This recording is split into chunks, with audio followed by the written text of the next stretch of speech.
barang siapa yang dia berpaling dari mengingat Allah, maka kami akan menjadikan syaitan menjadi teman dekatnya. Abisal qarin, syaitan merupakan sejelek-jelek teman. Apa ini para jamaah? Aktivitas apa bagi penghuni surga? Inilah yang namanya duduk-duduk, kalau bahasa Surabaya cangkruan.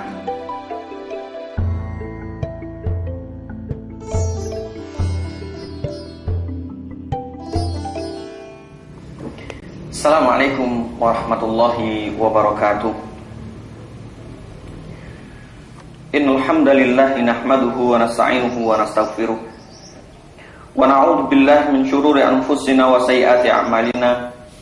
May yahdihillahu fala mudilla lahu wa may yudlil fala hadiyalah.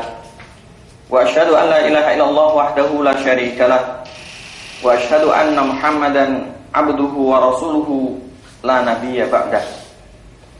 Amma ba'd. Para pemirsa yang budiman dimanapun Anda berada, Allah Subhanahu wa ta'ala Rabbul Alamin, Zat yang telah mengadakan kita dari tidak ada. Ketika menciptakan kita, memiliki salah satu tujuan daripada penciptaan kita. Penciptaan kita pada hakikatnya memiliki misi yang tiada lain agar kita senantiasa beribadah kepada Allah Subhanahu wa ta'ala semata. Namun perlu kita maknai bahwasanya ibadah kepada Allah Subhanahu wa ta'ala sedikit pun tak berpengaruh terhadap Allah Subhanahu wa ta'ala. Bukan dengan kita beribadah kepada Allah, Allah bertambah keagungannya. Bukan tanpa kita beribadah kepada Allah, Allah berkurang keagungannya. Tidak. Akan tapi kita butuh ibadah kepada Allah Subhanahu wa ta'ala, dan diantara termasuk tanda syukur kita kepada Allah Subhanahu wa ta'ala. Para pemirsa rahimakumullah, dimanapun Anda berada, kita ingat ketika Allah Subhanahu wa ta'ala berfirman dalam Al-Quran surat Ad-Dhariyat, wa ma khalaqtul jinna wal insa illa liya'budun. Dan tiadalah kami, kata Allah, menciptakan jin serta manusia melainkan hanya semata-mata untuk beribadah, menyembah kepadaku. Yang kata para ulama adalah mentauhidkan Allah Subhanahu wa ta'ala. Namun perlu kita garis bawahi, bagaimanakah kita beribadah kepada Allah Subhanahu wa ta'ala? Bagaimanakah kita menyembah Allah Subhanahu wa ta'ala?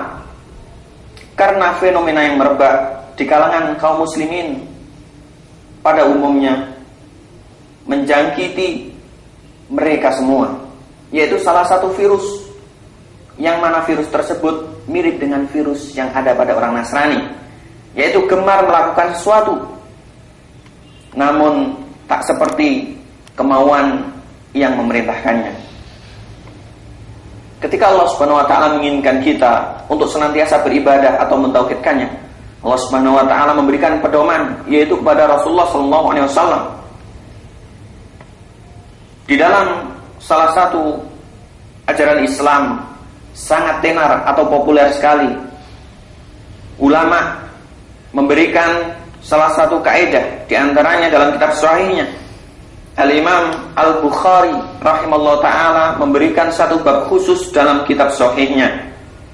Beliau menamakan dengan babul ilmi qablal qawli wal amal, yaitu bab berucap, bab mengilmui sesuatu sebelum berucap maupun bertindak, sebelum berucap maupun beramal, yaitu amal ibadah dalam kehidupan keseharian seorang muslim.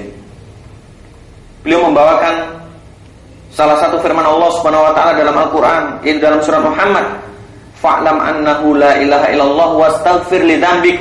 Ya Muhammad, ilmuilah, ketahuilah bahwasanya tiada sesembahan di atas muka bumi ini yang berhak disembah melainkan Ia semata, yaitu Allah Subhanahu wa ta'ala. Wastaghfir li dzambik, kemudian barulah engkau memohon ampunan kepada Allah Subhanahu wa ta'ala. Saudaraku, para pemirsa Al-Akhbar dimanapun Anda berada, sungguh tak terbayangkan oleh benak kita tatkala kita berucap maupun beramal atau beribadah dengan suatu konsep dasar yang tidak jelas, tidak ada garisnya dari Allah Subhanahu wa ta'ala maupun tidak ada petunjuknya dari Rasulullah sallallahu alaihi wasallam.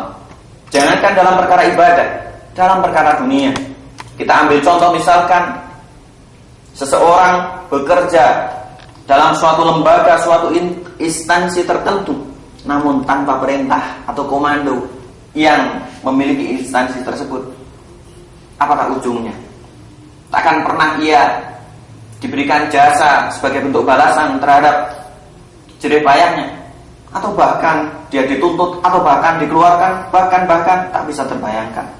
Lebih dari itu, Allah Subhanahu wa ta'ala ketika kita berbicara, ketika kita berbuat maupun beramal tanpa konsep yang jelas, maka dalam Islam dikatakan, sabda Rasulullah SAW diriwayatkan oleh Ummul Mukminin Aisyah dalam kitab riwayat Imam Muslim, beliau mengatakan, man amila amalan laisa alaihi amruna fahuwa radd. Barang siapa yang beramal namun tak ada dasar yang jelas, tak ada sedikit pun perintah dari kami, maka amalan tersebut tertolak. Kita sangat khawatir, kita sangat takut. Kita harus peduli pada diri kita, pada keluarga kita, bahkan pada umat kita. Marilah semenjak sekarang betul-betul kita maknai Islam secara mendalam, betul-betul kita ilmu Islam sesuai dengan sumbernya. Jangan sampai budaya membeu, budaya mengikut, atau budaya taklid, atau bahkan taklidul a'ma merasuk dalam diri kita. Jikalau itu terjadi, tiada bedanya kita dengan orang pada umumnya. Bahkan tiada bedanya kita dengan orang-orang Nasrani yang kata Allah Subhanahu wa ta'ala, mereka adalah dhalin, orang yang sesat, waliyadzubillah. Karena mengerjakan, bertindak, berucap tidak ada konsep atau dasar yang sangat jelas. Ma'asyiral muslimin, para pemirsa saudaraku dimanapun Anda berada, ketika kita beribadah, sekali lagi, ketika kita berucap maupun bertutur kata, marilah kita pikirkan dalam-dalam, marilah kita ilmui secara matang. Jangan sampai apa yang kita lakukan berdampak buruk untuk diri kita. Jikalau berkaitan dengan manusia, maka tuntutan, maka balasan yang kurang baik, ejekan dan lain sebagainya akan menimpa kita. Dan bagaimana jikalau itu dari Allah Subhanahu wa ta'ala? Maka azab Allah Subhanahu wa ta'ala yang pasti akan menunggu kita, waliyadzubillah, tsumma na'udzubillah. Mudah-mudahan Allah Subhanahu wa ta'ala menjadikan kita sebagai insan yang betul-betul memiliki filter konsep yang sangat jelas dalam agama ini, sesuai dengan garis Allah Subhanahu wa ta'ala, sesuai dengan contoh daripada Rasulullah SAW, agar kita terjauh dari sifat maupun sikap orang-orang yang bukan daripada golongan kita, yaitu orang Nasrani. Aku qouli hadza wa astaghfirullah li wa lakum fastaghfiruhu innahu huwal ghafurur rahim.